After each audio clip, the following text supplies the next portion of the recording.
Welcome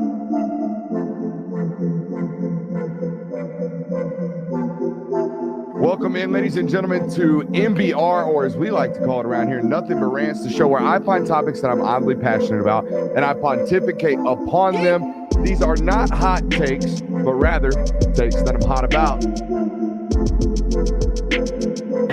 What's up? You really like that?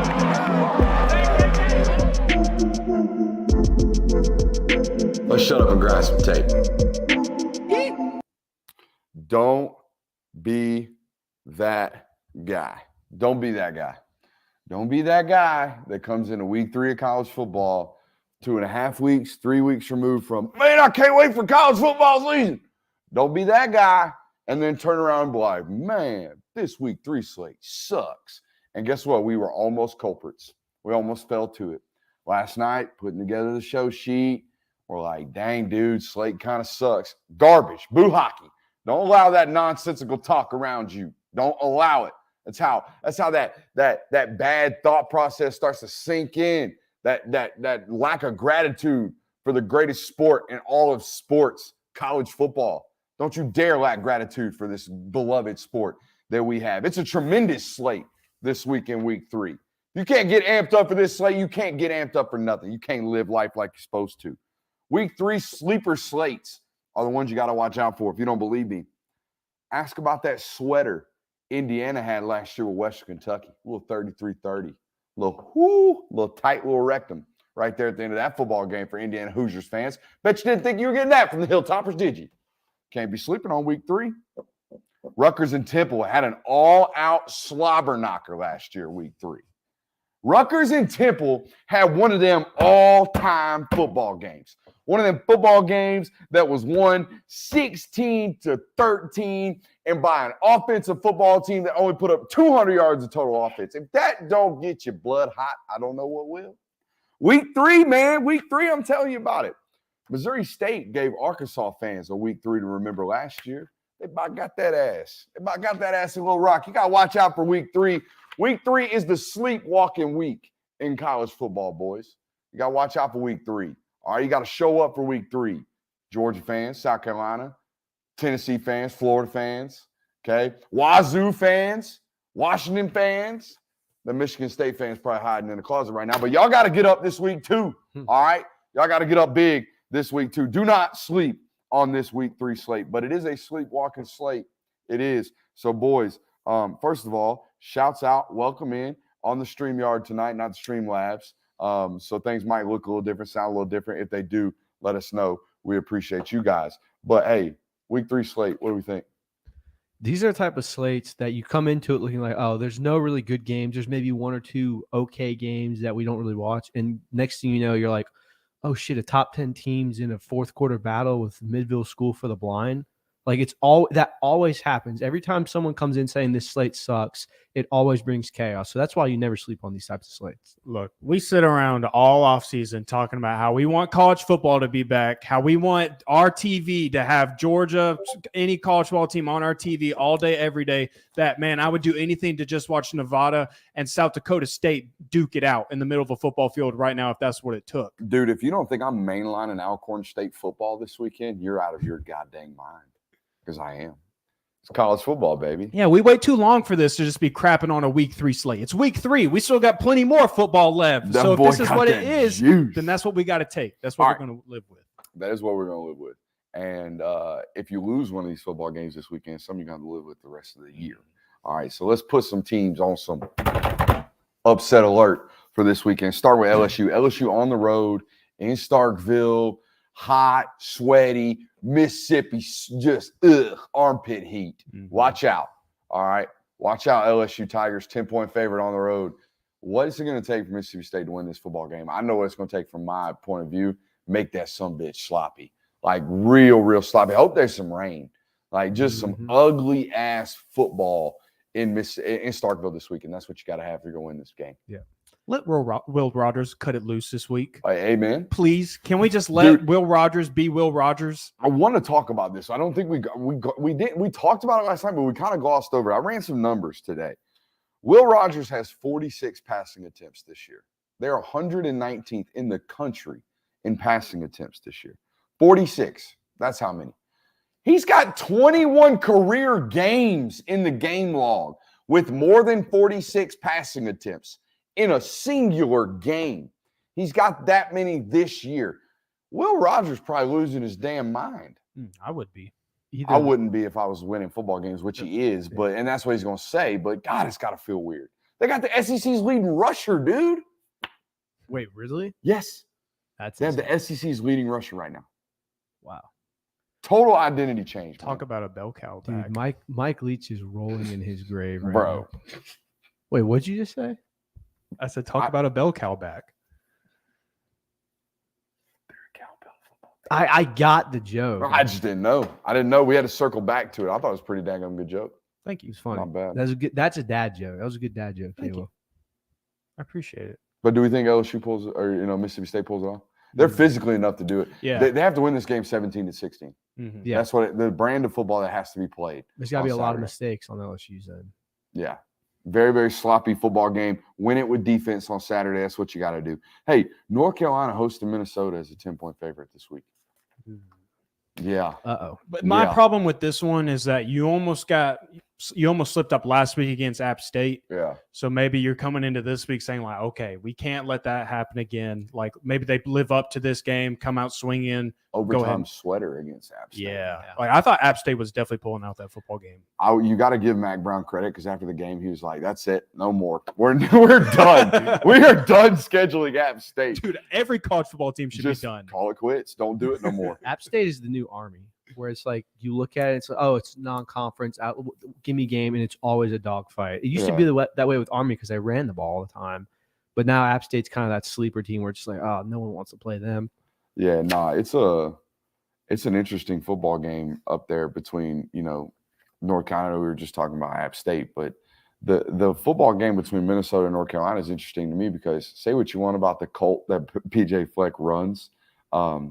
They're really, really well coached. They don't beat themselves. If you watch Minnesota football, quarterback play is always suspect, it's always up and down, but they always have weapons, okay? Because if PJ Fleck flames out eventually as a head football coach, he'll be paid handsomely forever as a receivers coach the rest of his time, okay?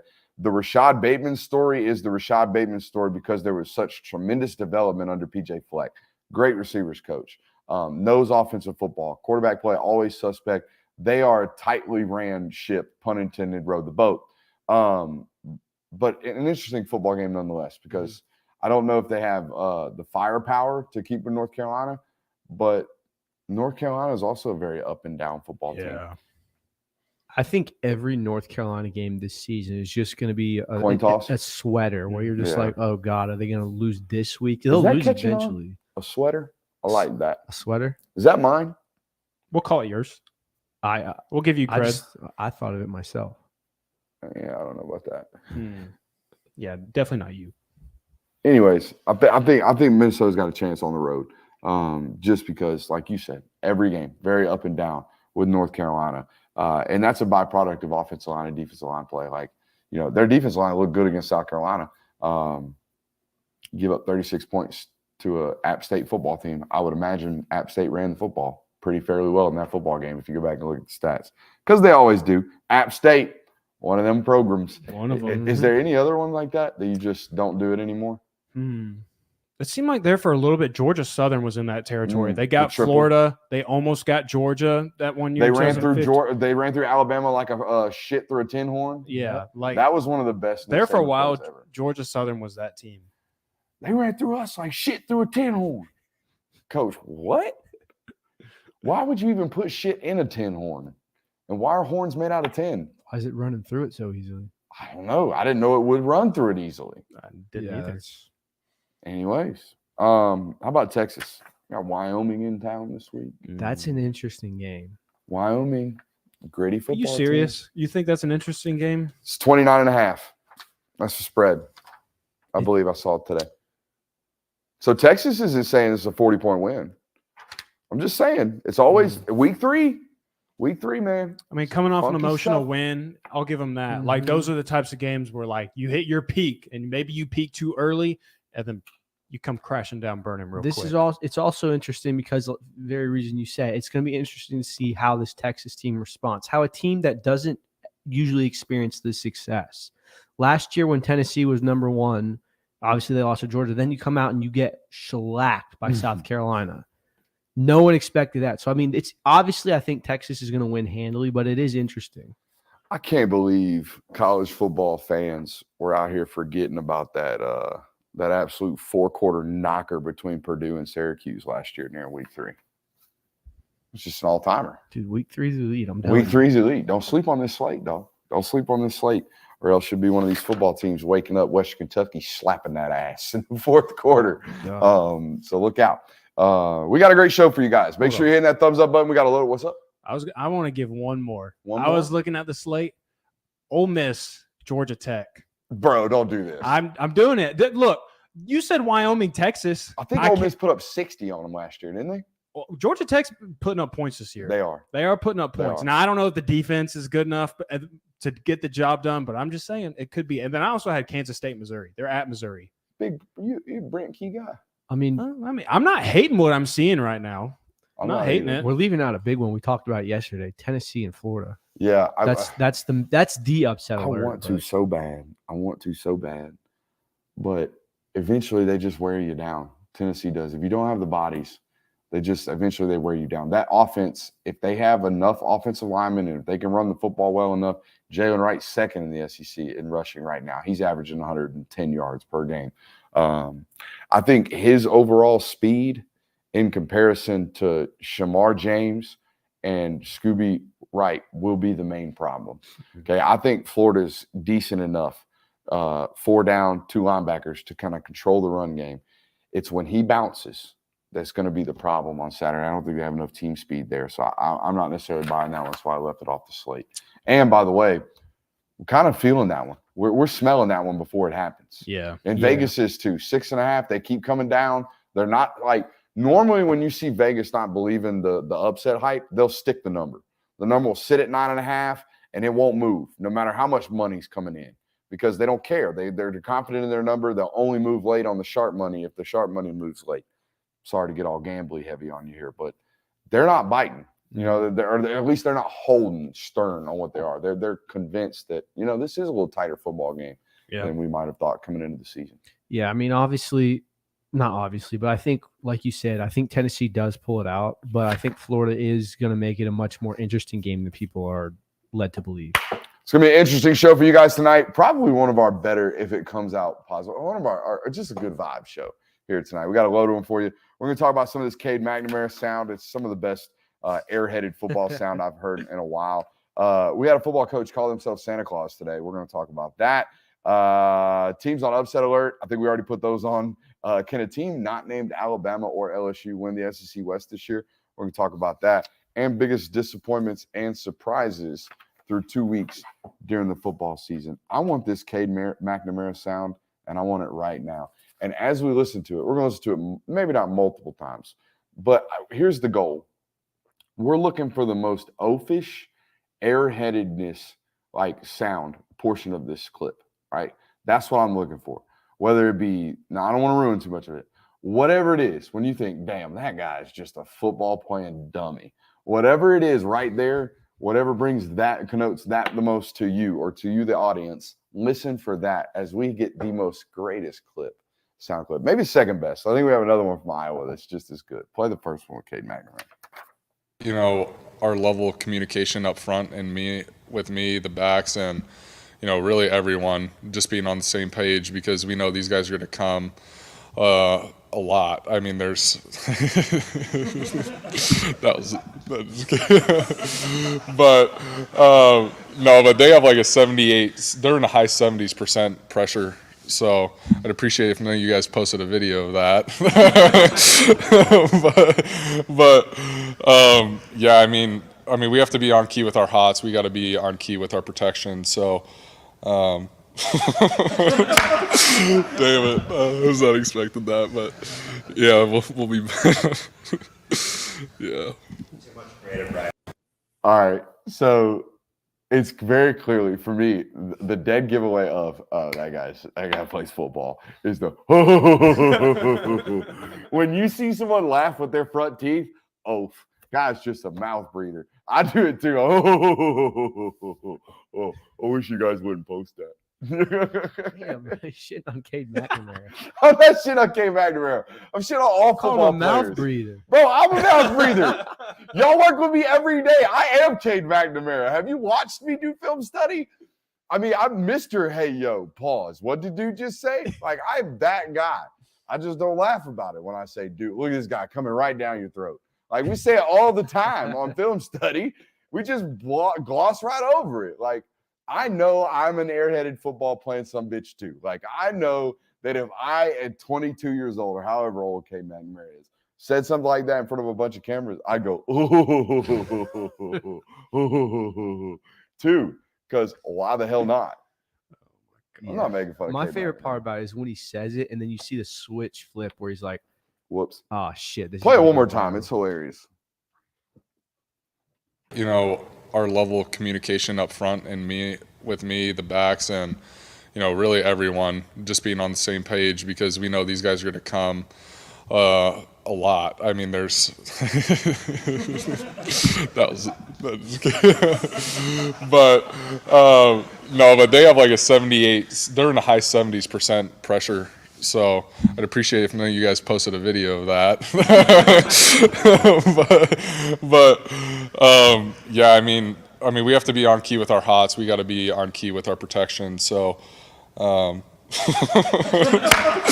it, I was not expecting that, but yeah, we'll be. Yeah. All right. So that was Cade McNamara yesterday talking about how guys are going to be coming a lot. And then this, and we don't have the visuals of this. Sorry, video department. It was all jacked up pre-show. But this is Nico. Forgive me, Nico. Nico Raggiani. He's a sixth-year wide receiver at Iowa. Apparently, give me a second. Apparently, there was a missed pass interference call on Saturday between the Iowa State game, and Mr. Nico here has been verbally reprimanded by the Big Ten for this statement right here, which was hysterical. Pass interference? Yeah, you know what? I mean, I feel like, what's the NCAA or Big Ten going to find me if I say that's a horseshit fucking call or what? Yeah, I don't know. I probably shouldn't have dropped the F-bomb in there, but goddamn, Jesus. Don't worry, I won't use that. Yeah, cool. Yeah, Bro. whatever. There's so much there. The probably shouldn't have dropped an F word in there, and then immediately follows it up with a GD right after it, bro. God damn. Nico, you didn't get a fine. You did get verbally reprimanded today by the Big Ten, which was interesting to hear. I love how you're able to watch his thought process go through that, because at first he's like, all right, I'm going to go respectful. And he's like, you know what? No, screw that. He's like, what are they going to do? And he drops that ball. He's like, oh, maybe I shouldn't have done that. Now I'm having second thoughts. But no, we're full sending it anyway. Should have left it at horseshit call. Yeah. We pass over the line when it's a horseshit fucking call. You know what I mean? Like, that's when we get the fine. I like how he's obviously bothered by it, but he's just also like, man, come on. What do you do? Like, god damn, man. I'm like, a sixth-year senior. Yeah, you know what? I mean, I feel like, what's the NCAA or Big Ten going to find me if I say that's a horseshit fucking call or what? Yeah, I don't know. I probably shouldn't have dropped the F-bomb in there, but goddamn. I wonder how bad the PI call was. I don't know. I wish I had seen it now. I wish I would have seen it too. Golly, what a funny sound clip right what do you there. think the SID was doing when he saw that? Dude, the SID clearly isn't as tight over there as it is at other places. Like at UGA, like it's you walk in and there's one guy there and he gets tight. It's no scrum. You get handed a microphone. It's very I guess the term would be professional, but scrums like this is when players like this end up saying things like this. You also kind of get to know how deep the budget goes, because you know who gets cut on the Big Ten budget at Iowa that probably doesn't get cut at an SEC budget like Georgia's? You know who does? The media director that teaches kids how to answer questions and teaches kids what not to say. I highly doubt Kirk Ferentz has a media relations department. You know, Probably because not. Kirk Ferentz himself needs a media relations department, Yeah. and he doesn't get one. You know, so it's probably something that gets cut. Pretty close there. But yeah, DJ Kylie in the chat right now hit the nail on the head. Those are two dynamite back-to-back comments. We got a quarterback talking about, and we got a wide receiver out here, basically motherfucking the Big Ten referees. Good Lord, man! Shouts out Iowa, giving us entertainment for days. They're not going to make 25 points per game. No, I was looking at that dude, today. They're not going to do it. No. They're in trouble. And I think it is a plan. I think he wants his own son fired. He would have run the score up had he not. Yeah. Has he been? I'm not going to lie. I have not watched a lot of Iowa football this Shocker. year. Are they capable of running the score up, or is it they just genuinely suck that bad? Dude, they scored first play of the season on a 70-yard bomb in that opening season or opening week game. And they scored 24 points to finish the score. Yeah, I mean, that 70-yard bomb could be a busted coverage. Look, and then it gets Utah fixed. State, you should at least be putting up 30, at least. I think they're playing Western Michigan this week, and I saw a tweet today. They're a 8.5-point favorite. And someone tweeted today, all Western Michigan has to do is literally not score negative points, and they will cover. Think about it. That is, yeah. That's Like, you think Iowa's going to score 28 points on Saturday? Their offense might not, but they might. They might do that pick six. Yeah, that would tick me off. If I got bad beated by Iowa's defense, I'd be so hot. Vegas always wins, brother. Vegas does always win. What do you guys want to talk about next? I like this prospect that for the first time since 2002, Bama and LSU are 1-1 to start the season. I believe this is the first time Alabama has started the season 1-1 since 2003. You guys are running stat. How'd you even run down that stat today? That got thrown. This is what I love about Jay Will, and this is why he is totally different than me. When commenters hit me up and they're like, I would love to spend 30 minutes watching Herschel Walker tape, or you know what, you should go deep dive and figure out, how many times they ran tunnel screens. And I'm like, hell no, absolutely not. Mans hit you with a random ass stat request like, hey, when was the last time these two teams were 1-1 together? How'd you even run down that stat? So I started with Alabama because I was like, Alabama's definitely done this fewer times. So I went and found the last time Alabama was 1-1 was 2003. So then immediately you're just college football referencing the game law. So then immediately I'm like, LSU football 2003. They didn't do it that year. Next year, LSU and Alabama 2002. They were both 1-1. It's crazy. He's elite, man.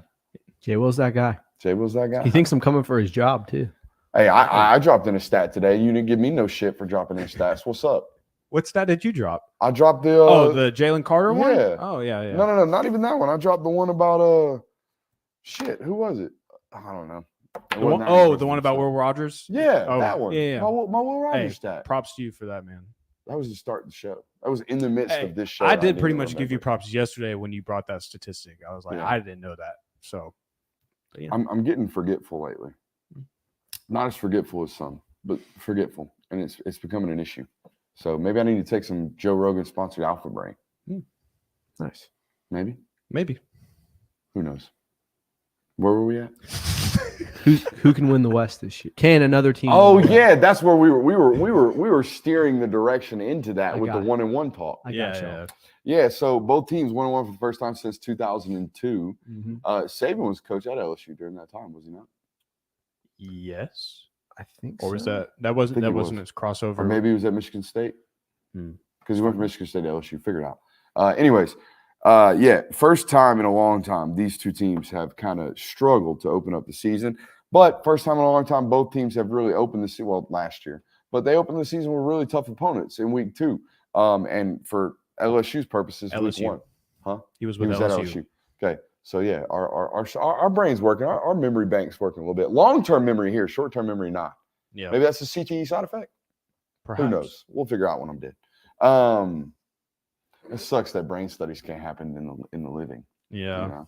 If someone's out there that's super smart, figure it out, man. It would be cool to study some brains while they're still alive. This posthumous things kind of sucks when it comes to science. So let's figure that out. Amen. Pay the teachers, save the whales. Figure out brains. Can we figure out cancer too while we're at it? That'd be dope. Be super dope. Super dope.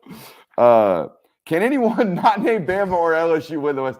Dude, that AI bot's gonna have a fit trying to figure out these clips tonight. Dude. In the span of 2 minutes, you have 24 different clips.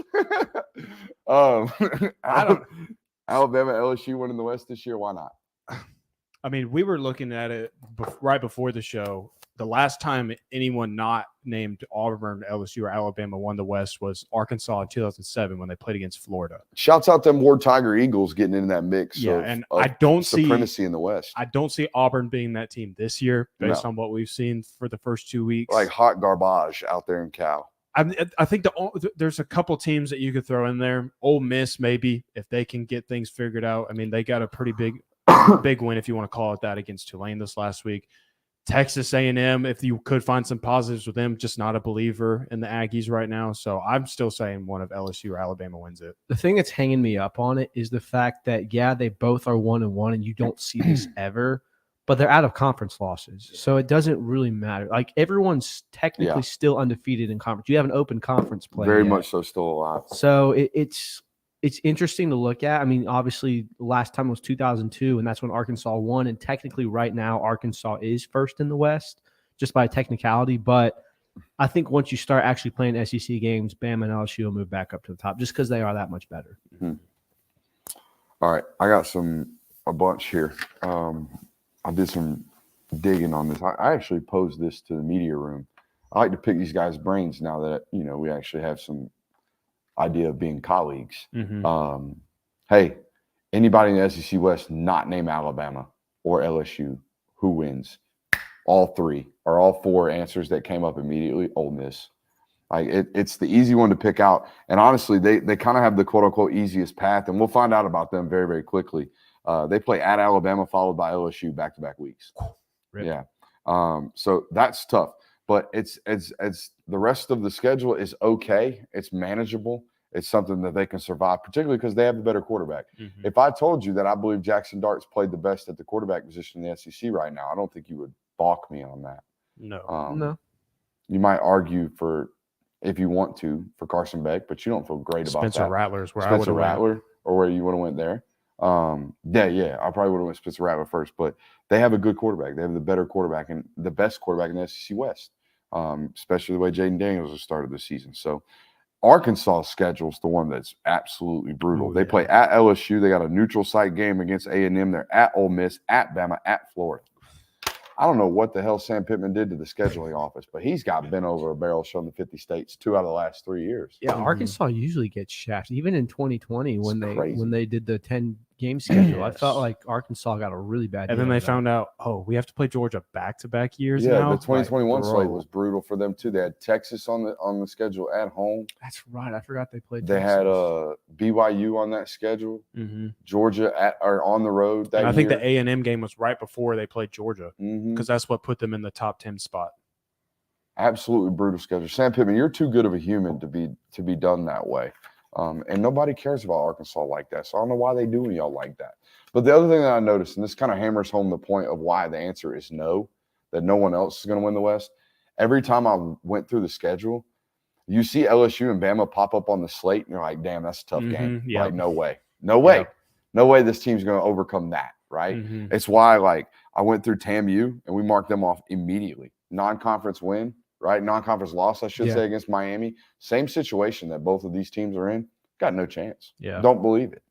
I thought, and this would be a tangent, the only guy that I actually listened to, and this is because I just don't have enough time to listen to everybody, Russillo. Ryan Russillo was talking about A&M and talking about that recruiting class and particularly the defensive line and how guys like Shamar Stewart and guys like Dylan Stewart are on that roster. And that 2022 class, it was great. It really was. Top to bottom, it was great. But it was really defensive line heavy, right? Labias Overton was in that class towards the end of it. You got guys like Walter Nolan in that class. Labias Overton, Shamar Stewart, Dylan Stewart. And then you watch them give up 48 points to Miami, and none of those guys show up on the field. None of them. I mean, at all. Hardly. And those are great 5-star football players coming out. Labias Overton was the number 1 ranked football player in America in 2023. He reclassed into 2022. He was the best player in the country in his class. He's a non-factor.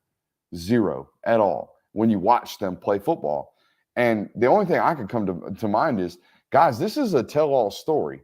This is for all you young football players that are being recruited right now. Don't just think just because you got some NIL money that shit's sweet, that everything's going to be okay, that where you go doesn't matter, that where you're cultivated over the next 3 years doesn't matter, because it does. Walter Nolan, to me, seemed like a surefire, guaranteed next Derek Brown. That was the comp. Stamped, gonna be a dude. And then as soon as he gets to A&M, it's just like, I don't know. We don't know. It might be a second, third round draft pick. Guess what? That's like $20 million. That's what that is. You are a top 15 selection. That's what we think you are. That's what your pedigree is. Shamar Stewart, Dylan Stewart, Evan Stewart. The guy's a bunch of Stewart. All of them. We thought all you guys were first round draft picks. That's what y'all look like. And now you might be a second, third, fourth round draft pick. That's a cautionary tale, guys.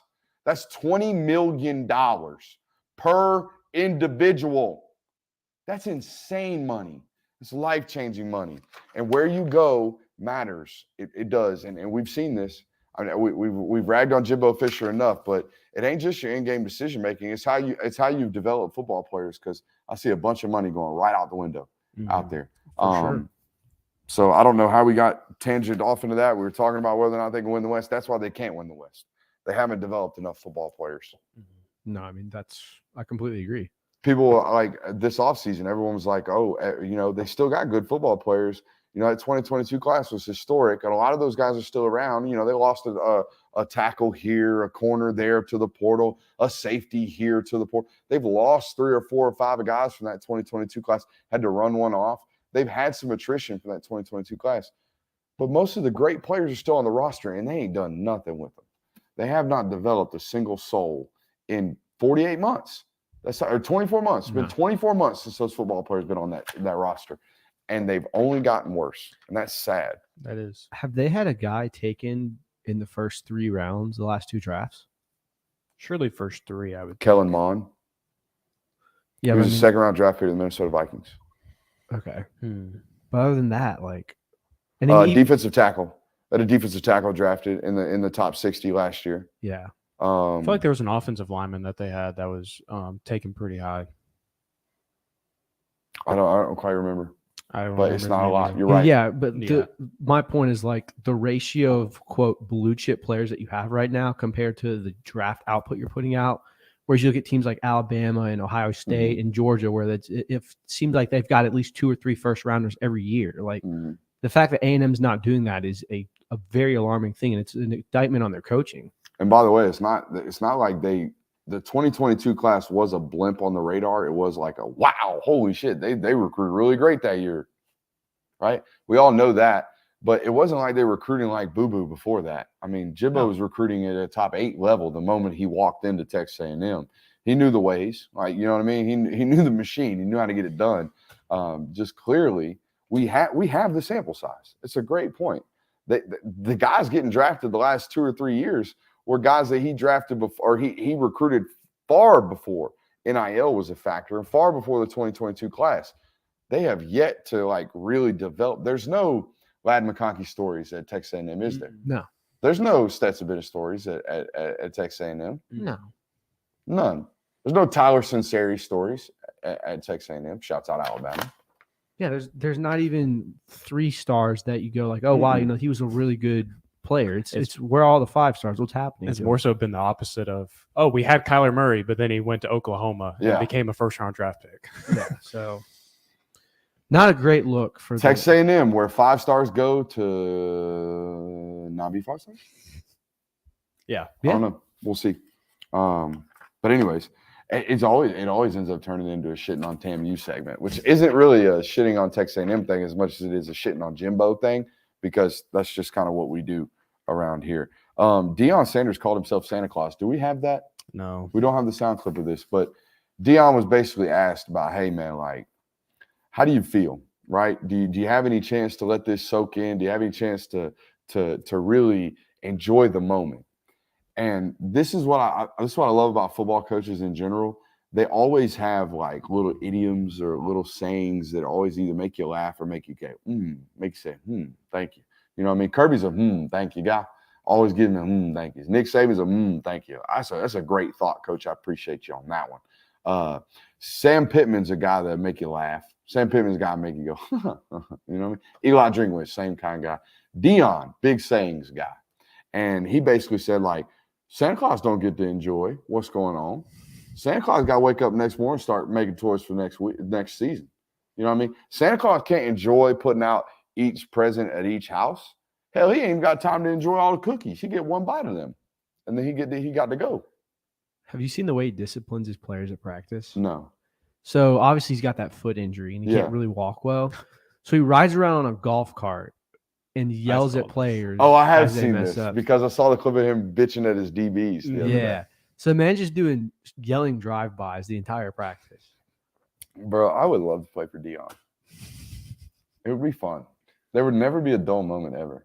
No. Even the work probably don't feel like the work. Like you hear Georgia players talk about the work, and they talk about the work. You know what I mean? Like they're out there putting it in. Not so much, I would feel like with Dion. Probably feels like a little bit more of a joy. But to each their own. There's a multitude of processes here. There's multiple ways to skin a cat. And by God, I think it would be interesting to see another way of winning, because Saban's won with this CEO psycho mentality. Every day's the standard. We got to get better. We got to get better. We got to get better. We got to get better. All the time, like the same messaging over and over again. Kirby Smart, very similar, right? In that sense. I want to see a college football coach win a fun way. I think Pete Carroll's the last one to do this, to really dominate in a, man, well, I'm a players coach guy. I was the last players coach to win a bunch. Dabo's a freak. He's not a players coach. Yeah, I mean, if you wanted to get like really argumentative, you could say Urban Meyer with Ohio State in Not at all. 2014. Disciplinarian, have you rolling on the mat, puking, being crazy psycho guy. But a different type of players coach. Maybe. If you know what I mean. I'm not letting that one fly because I've seen what Urban's like. Yeah. Urban's a disciplinarian dude. He's a psycho. He's like the rest of these guys. It depends on, I think, how you define winning a lot. Like, what are we talking, like national championship contenders every week, every year? Okay. Because of course, the mind goes to Mike Leach, but Mike Leach wasn't coaching 7-5. Yeah. The best example of it's the U in their heyday. Even they went through 3 head coaches during that time. Yeah, but you know what I mean? It was Snellenberger, and then it was Jimmy, and then it was old goofy dude. Can't even forget the last one. I forgot his name. What about Dan Mullen? Oh, God. No. He dressed up as Darth Vader. Yeah, but not a success. Dan Mullen did have close. Dan Mullen did have the number 1 team in the country, and he was an Alabama Coker. win away from Larry Coker. Shouts out to the chat. Ducati 1098, always in there. Always locked in. Yeah, always locked in. Stay strapped with the intel. No, I don't know.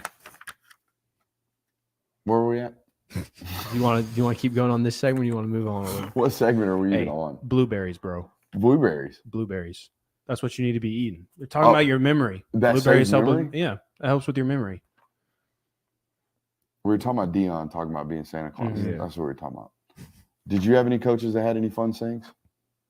Not really. Nothing that was like so out of the ordinary where you're like, what the hell? Mm-hmm. Like nothing on the level of like Santa Claus. Fun sayings. I don't know if any of them I can repeat. I didn't have any fun sayings in repetitive fashion like that, but I did have an offensive line coach who I loved tremendously. I wish he was my neighbor, that kind of guy. Like, I just wish I had a relationship with Coach Bullock that, like, to this day, I wish we could just have like a 10-minute phone call every morning. Almost like my grandfather calls me every Wednesday morning.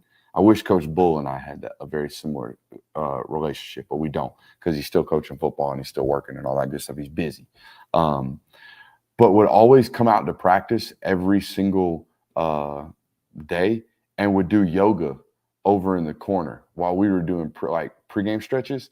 And he would always get done with the yoga, and whatever the Q-Dog song was, if it ever came on, he would do the Q-Dog thing.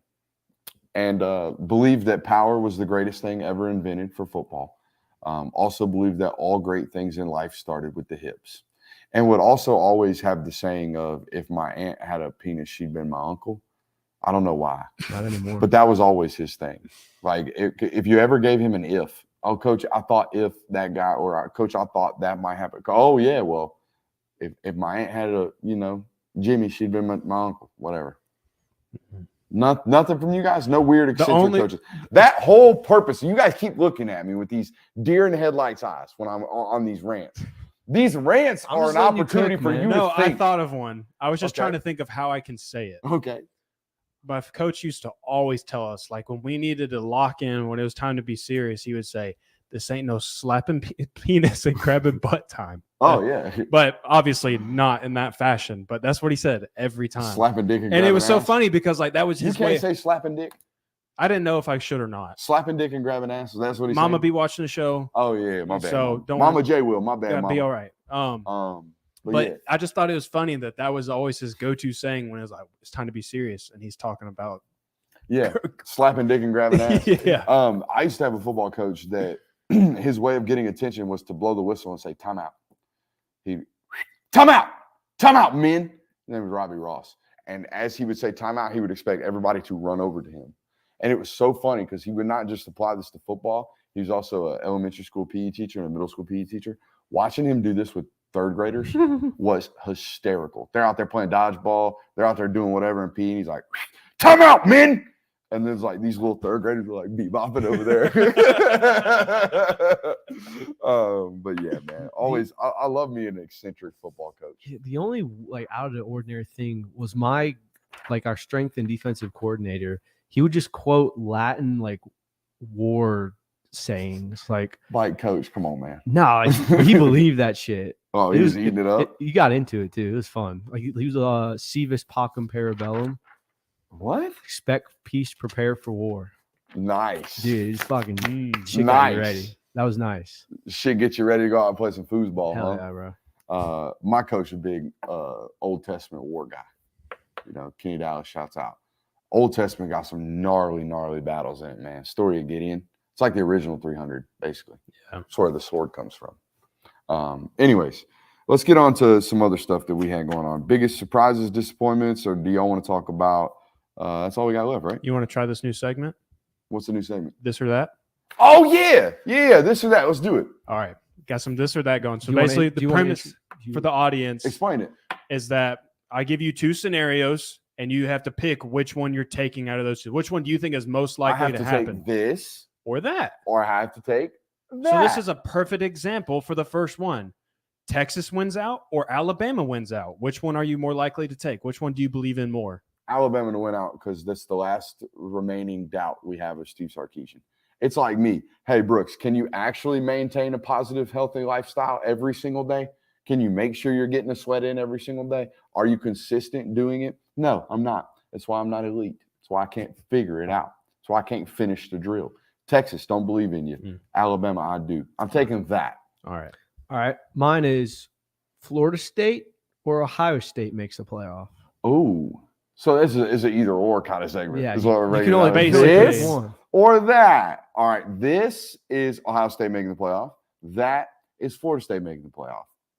That I'm taking that because Florida State has an easier schedule from a powerhouse standpoint. Right. They got one game they got to get over, and they're going to have to get it over twice. Is Clemson, assuming Clemson finished second in the ACC. ACC got weird this year. They got rid of divisions. They're doing best two teams, win-loss, total record at the end of the year, face off, ACC championship game. So we're probably going to see a repeat, I would imagine, of what we got coming up in 2 weeks between Clemson and Florida State. But I do think Florida State has a better chance of winning out with that. Keeping it with Clemson a little bit. This or that. Clemson wins the ACC or the Pac-12 or a Pac-12 team makes the playoff. Oh, dude, I hate both those options. I know. Why you do this to me? Got to make you make decisions. So I don't think a Pac-12 team makes the playoff. But if it does, looking right now, it looks like it's going to be USC. But USC's got the worst of the schedules because they added Notre Dame into it, as they do every year. So I worry about USC's ability to be a one-loss football team at the end of 14 games because that's what it's going to require this year. You're going to have to be a one-loss team after 14 games. Or is this year you have a two-loss football team make the college football playoff? I think that's a possibility, especially because I think there's a chance that the SEC ends up, like the SEC West ends up a two-loss football team, coming out of that conference.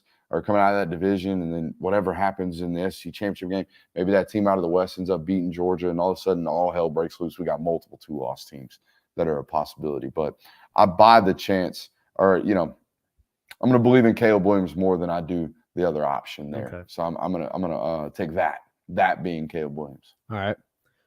Shadir Sanders or Sam Hartman is a Heisman finalist? I'm Shadurin.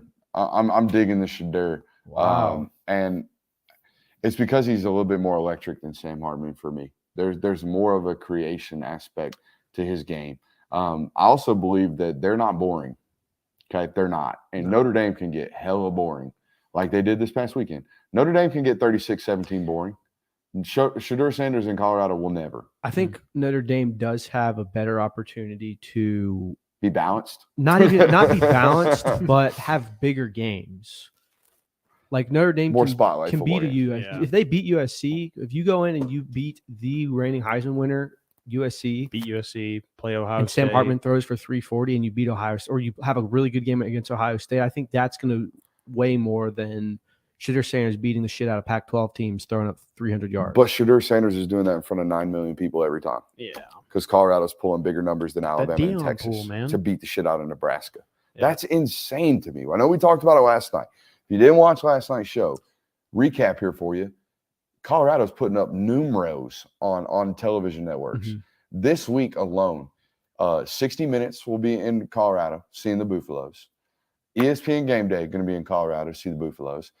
Big Noon Kickoff up there in Colorado to see the Buffaloes. And I'm missing one other. Everybody's in town to watch the Buffaloes. Everybody. But I think how big does that drop off when they have their first loss? Because right now they're undefeated. They're the media darling. But when you see that they're human, because they're not going undefeated this year. They're going to lose their first game. How much does that hype die when they lose the first game? And then everyone's like, you know what? I knew they weren't a good team. I knew Dion was overrated. I'm because there is a Floyd Mayweather aspect to this in the sense that the reason Floyd Mayweather's a damn near billionaire is because people wanted him to watch him get knocked out, wanted to watch him lose. Yeah. That's what we're waiting on. Mhm. We talked about it a little bit last night, but there is a portion of the national audience that's out here like, God dang, I just want that guy to lose. I want him to shut up. I want him to eat some humble pie. And maybe it never comes. And Colorado can't pick their schedule like Floyd Mayweather can pick his fights. So You out here saying Floyd was out here picking cupcakes, man.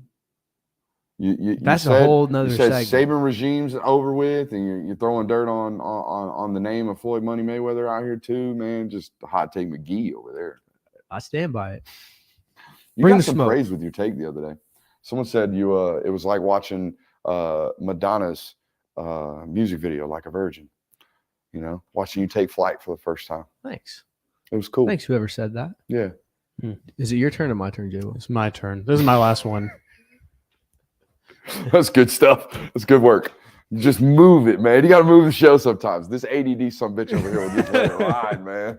Go ahead. Last one. I think I know which way you're going to lean with it, but I had to ask. Caleb Williams wins the Heisman twice, or a non-QB wins it this year. One more time. Sorry.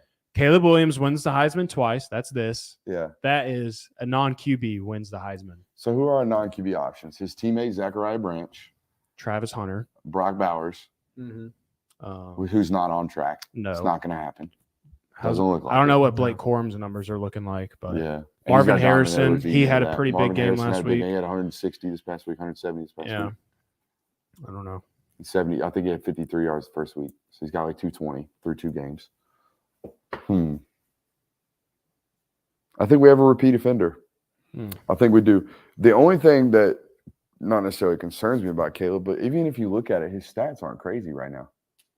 And I know it's not a stats. It is a stats award, though. It really is. Yeah. And he's going to have a down year compared to last year because they can run the football. Mm-hmm. And he's getting pulled midway through. Very He's getting much pulled so. after the first drive in the third quarter. They've scored, I think it's like 180 points in 3 games. Ouch. God. Stanford is so bad. Is Stanford the worst? No, Virginia is. Virginia. Virginia's the worst Power 5 football team in Yeah. America. Yeah. They got beat by James Madison at home this week. Mhm. Ew. Yeah, dude. I think they had their first true freshman starting quarterback for the first time in like 18 years. Yeah, Virginia's bad. Stanford's bad too. I feel bad for Ashland Daniels, the starting quarterback out there. He's from Buford. I don't feel bad for him in the sense that he's starting, but I feel bad for him in the sense that he's just sitting duck back there. He got hit so hard against USC, and if you're getting hit hard by USC, you're in trouble the rest of the year. We got any more of this or that? I got one more. Come on. Penn State wins the Big Ten East, or LSU wins the SEC, the entire SEC. Oh, Penn State. Yeah, that one's easy for me. Really? I think that's way more likely than LSU. Yeah, the LSU winning the SEC. Yeah, winning the entire All right, conference. valid. Yeah, What about just the West? that's a hard one. That makes that discussion much more difficult because you just asked me, can LSU beat Alabama, as opposed to can LSU beat Alabama and Georgia?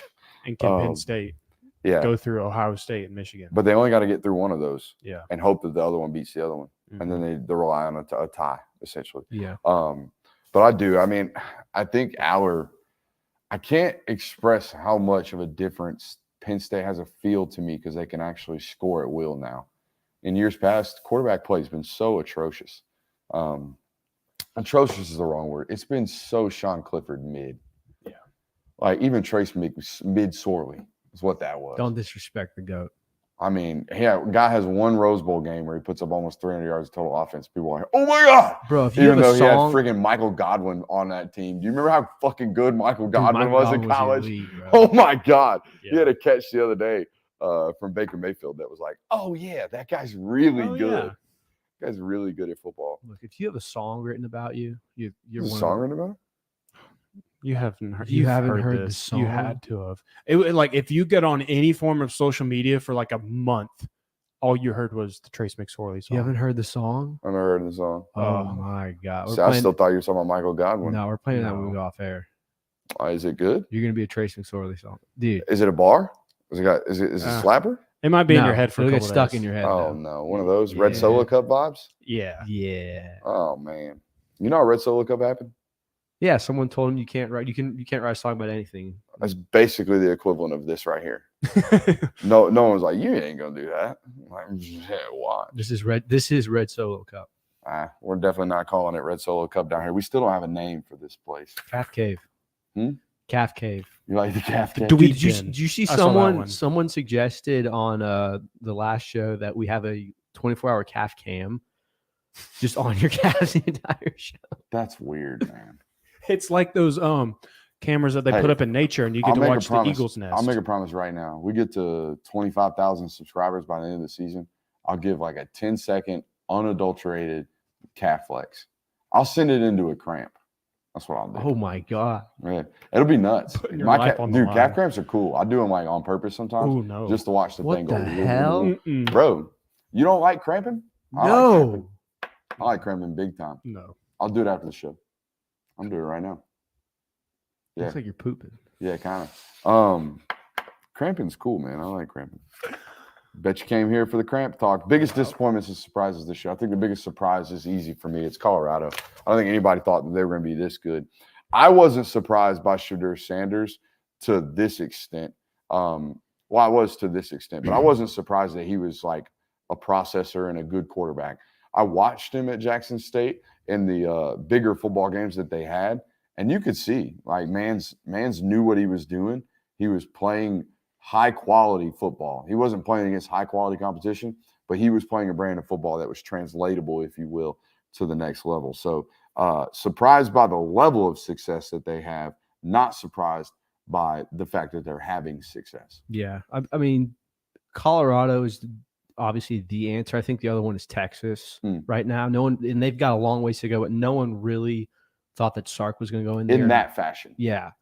Yeah. That's a surprise. I think people are also surprised by how good Quinn Ewers is, how good that offense looked. But again, they've still got a long ways to go. One I'll throw in there, and I know it's just 2 weeks in, and I know that there was one game that kind of inflated this a little bit, but I have Oklahoma in here as a surprise because they are one of two teams that have a top 10 scoring offense and a top 10 scoring defense right now. Syracuse is the only other one right now that ranks in top 10 for both. Nice. If Syracuse is your hammer home point, I don't necessarily feel great about the stat through 2 weeks. Look, I said I know it's only 2 weeks Now, if you would through. have followed me, I and- was like, USC, the only other team. I'm like, damn, they out here playing some ball. My bad. I should have kept my USC mouth with a shut. No, top it's 10 a good defense. stat because we were worried about the defense. Mhm. We were. So I'm not shitting on the stat. I'm shitting on the fact that the confirmation of the stat was the Qs. Who's your biggest disappointment? I thought about this on the way over here. I can't really put a number on it. Maybe Sonny Dykes and TCU. I think you got to kind of be upset about the way that Definitely. they I mean, you came saw out. that coming though. I don't know if you did, because they had some momentum in the portal, right? They had some additions, and they were recruiting relatively well even before the national title, run. Like mid-October last year, they were recruiting well on the trail, and making additions. So I think that's – but that's not – you're right. It's not the biggest disappointment because we knew that there was going to be some overrun. It's hard for me 2 weeks in to be shitting on football teams. I've got Yeah. one. But I was kind of surprised at how bad Florida looked offensively. Yeah. And I think we were expecting Graham Mertz to look bad, but we weren't expecting him to look that bad. I've got just the SEC as a whole. Yeah, I wrote that down. I should have said it, I think but I left it for they've you. lost so many non-conference games and so many. Again, LSU and Alabama are 1-1 for the first time since 2002. Like that just shows how much of a down year the SEC's having. So, I mean, 2 weeks in, it's Clemson for me. Yeah. I mean, absolutely, because you heard all the hype about Garrett Riley coming. Cade Klubnik was going to be the guy to get the offense rolling, and then you lay an egg in week 1. That's as disappointing as it gets. Lay an egg in week 1 and about 75% of week 2 against Charleston Southern. Yeah, they were Yeah. up 7 points against Charleston Southern going into I think halftime. How many points did they score in the fourth quarter? Like 30. That's not great, Bob. I mean, it's just, I don't know. You could see that. Someone said the other day it was like a quick demise. We've been seeing this since the summer of 2020 with Clemson coming. I think you could. For me, it might have been. It was right around that time I started noticing how bad that offensive line looked, and how when you start covering recruiting and you realize whose takes where, like which player is a take at which school. And which school is starting to take some of those players that aren't takes elsewhere, but yet they have to be compared to those schools that they're not takes for? That's weird for me. If I know in January, or at least in the offseason, you're going to be held to the standard that Georgia is, or Ohio State is, and Alabama is, and Oregon is, or whoever it is, if you're going to be compared to those football teams, you better recruit like those football teams, or at least be taking football players that those schools would recruit. Clemson's gotten way too – we do this right. We do it our way. So I saw it. It was very, very clear that they were losing it on the recruiting trail, so they were going to lose it on Saturdays. Do we have any other disappointments? No. I know what has been a surprise to me, and I'm very confident in my work. I am. I'm very confident in these guys' work. That's why they're here. It's been a surprise to me how well NBR has been taken by the national audience. And maybe it's just Georgia folks following in here, loving our content so much that you're going to stick around here for college content or national content. I don't know what it is. But NBR notes and NBR numbers have been relatively good. So I appreciate you guys. I'm thankful for you guys. And we'll see you tomorrow. Love you. Bye.